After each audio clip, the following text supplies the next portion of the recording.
l'ONU, ce qu'ils veulent, c'est tuer les Juifs. C'est ça qu'ils veulent. On n'est pas dans de la politique géographique ou autre. Ils veulent tuer les Juifs. Donc maintenant, tant que tu n'arrives pas à un niveau où tu as perdu la tête complètement, c'est-à-dire que tu as compris que la logique, elle fonctionne plus. C'est-à-dire maintenant, on rentre dans une ère de... Ça fait longtemps déjà qu'on est rentré, mais c'est arrivé doucement, doucement. Maintenant, on commence à être dans le summum. Mais on rentre dans une forme de gestion qui est complètement incompréhensible. C'est-à-dire Hachem, maintenant, il va gérer le monde par l'incompréhension totale. Donc maintenant, on est dans un schéma. Rabbeinu dit que la Géoula Harona, la délivrance finale, elle va se faire sur le schéma de Purim. Quel est le schéma de Purim? Il y a Haman qui vient, il fait un décret, il veut tuer tous les Juifs. Maintenant, Mordechai, il lance une campagne de prière. Allez les amis, bougez-vous, il faut prier là, parce que là, l'heure est grave. Il faut prier, il faut prier, il faut prier. Alors, il dit à Esther, vas-y. Esther, elle a peur. Elle dit, mais je peux pas.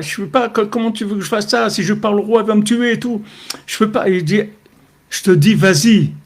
Vas-y, parce qu'sinon, toi aussi, tu vas y passer. Donc, vas-y. Y passer pour y passer, comme elle dit, avati, kacher avati. C'est-à-dire, elle y va, mais elle comprend rien. Elle comprend rien. Elle dit, il m'envoie, en fait, à la mort. Parce que ça n'a jamais été possible que quelqu'un il s'adresse au roi, qui vienne chez le roi. Si le roi il l'a pas convoqué, c'est la mort tout de suite. Et lui dit vas-y, vas-y. Alors elle dit perdu pour perdu, alors j'y vais. Mais elle comprend rien. Elle sait pas du tout ce qui se passe. Mais Mordechai Yada, le tzaddik, il sait. Mais personne ne sait. Il n'y a que lui qui sait ce qui est en train de se passer. Donc elle va chez le roi, elle trouve grâce à ses yeux et il lui dit allez vas-y, déchire tout ce décret, on va pendre Haman et tous ses enfants et voilà, allez-y, vous allez tuer tout ce que vous pouvez tuer, allez-y, c'est ouvert, ce que vous voulez. Étendez, allez dans tous les territoires, tuez autant que de gens que vous voulez tuer, il n'y a pas de problème. Mais ça, c'est venu comment? C'est venu par une situation qui était complètement inversée. La situation, elle avait l'air catastrophique, ça avait l'air la fin. Et là, vous voyez que tout se retourne et voilà, il y a la délivrance et ce qu'on a eu de ça principalement, c'est Sipurim Asiot, c'est Megillat Esther. Que Megillat Esther, c'est le Shem Hashem, c'est le nom d'Hachem. Toute la Megillah d'Esther, c'est Mamash Yud Kevavke, le nom d'Hachem. On a reçu ce Sipurim Asiot de Megillah Esther qui va nous suivre jusqu'à Mashiach. La même chose pour Hanouka. Hanouka et Purim, c'est deux fêtes messianiques. Ça n'a rien à voir avec ce qu'il y avait avant Pessah et tout. C'est deux fêtes messianiques complètement. C'est des attitudes messianiques.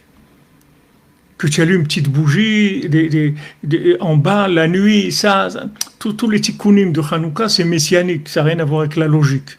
Rien à voir avec la logique. Tu fais Pirsou Ménissa, tu vas montrer le Ness, le miracle, tu vas le diffuser. Et comment tu le diffuses? Tu allumes une petite bougie comme ça dans la... Non, cette petite bougie-là, mon petit feu va brûler jusqu'à que Mashiach revienne. Ce petit feu-là que tu vois, attends, tu vas voir, il va incendier tout. Attends un petit peu, tu vas voir. Alors c'est ce qui se passe, c'est ce qu'on est en train de vivre. C'est pour ça qu'il faut se renforcer beaucoup dans la Emouna, parce que on va arriver à un moment où on va rien comprendre du tout. On y est déjà, on comprend rien du tout. On ne comprend rien du tout. Et dans ce moment-là, on ne comprend rien du tout. Il faut savoir que c'est là où la Géoula elle va venir, parce qu'on est passé sur un système de fonctionnement qui dépasse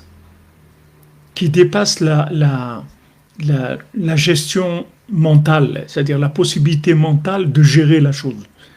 Comme si vous prenez dans une école et maintenant les élèves ils doivent passer par des étapes. Il y a des étapes, telle classe, après telle classe, après telle...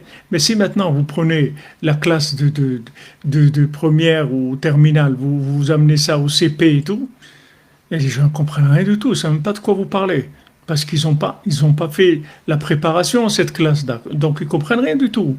Nous, aujourd'hui, on se trouve dans un niveau de révélation d'Hachem comme il n'y a jamais eu dans le monde, puisque chaque jour, la Shrina, elle se révèle plus.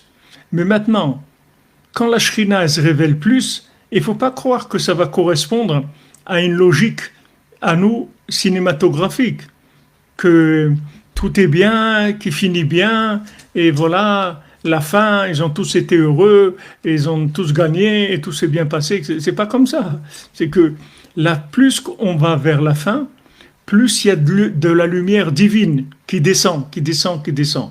Maintenant, si cette lumière divine, vous l'attrapez, ça va vous donner, ça va vous booster, vous allez passer dans un niveau où jamais de votre vie vous avez été comme ça. Si vous avez attrapé cette lumière-là avec la émouna, si vous rentrez dans cette lumière avec de la foi, ça va vous faire monter dans des niveaux extraordinaires. Mais si maintenant vous commencez à poser des questions, tout de suite vous êtes éliminé. Il n'y a pas de question. Dans ce monde-là où on est, il n'y a pas de question. Dans la 50e porte, il n'y a pas de question. Il y a juste l'acceptation, que la émouna.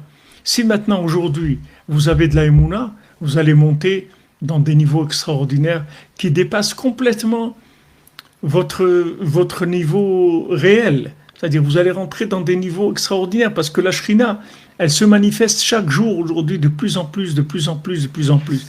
Mais dans le vécu logique, ça donne des choses complètement contradictoires. Comme Abraham Avinu, ça lui donne en même temps la grande descendance de Yitzhak, en même temps tu vas le sacrifier. Il n'y a pas de question. Les deux, ils vont se faire. Mais comment? Les deux, il n'y a pas de problème. Les deux, ça va marcher. Tu vas vivre les deux, ne te fais pas de soucis. Il n'y a pas de contradiction.